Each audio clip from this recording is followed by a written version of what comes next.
Hey everyone, welcome back to the channel. Today we are diving deep into Node.js architecture and uncovering why it's one of the best choices for building scalable applications. If you have ever wondered why Node.js is so powerful, you are in the right place. So sit back and let's get started. Understanding the asynchronous architecture. Alright, so what makes Node.js so scalable? It all boils down to its non-blocking or asynchronous nature. But what does asynchronous mean? Let me break it down to you with a simple example.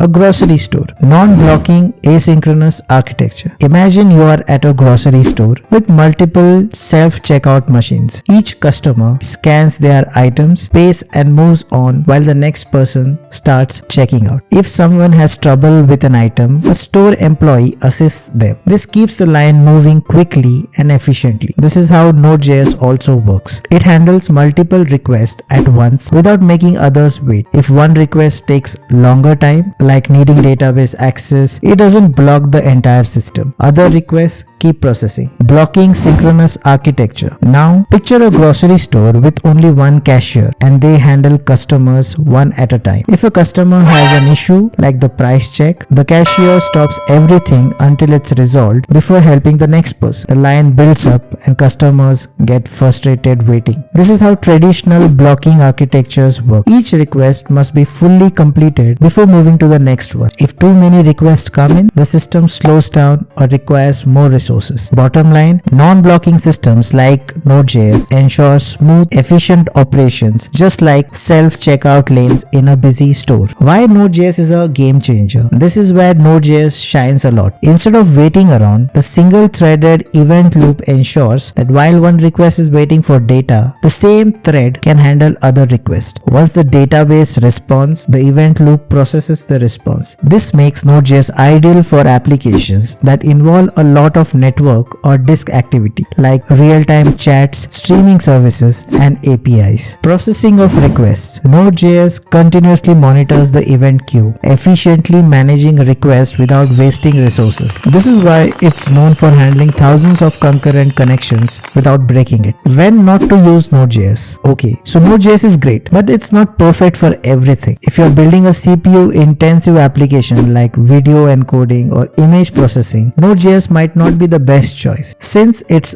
single-threaded, it can struggle with heavy calculations, causing delays for other requests. So if your app involves heavy CPU processing, consider using a different technology. Alright, that's enough theory. Up next, I'll show you how to install Node.js and build your first application. Make sure to subscribe so you don't miss on to it.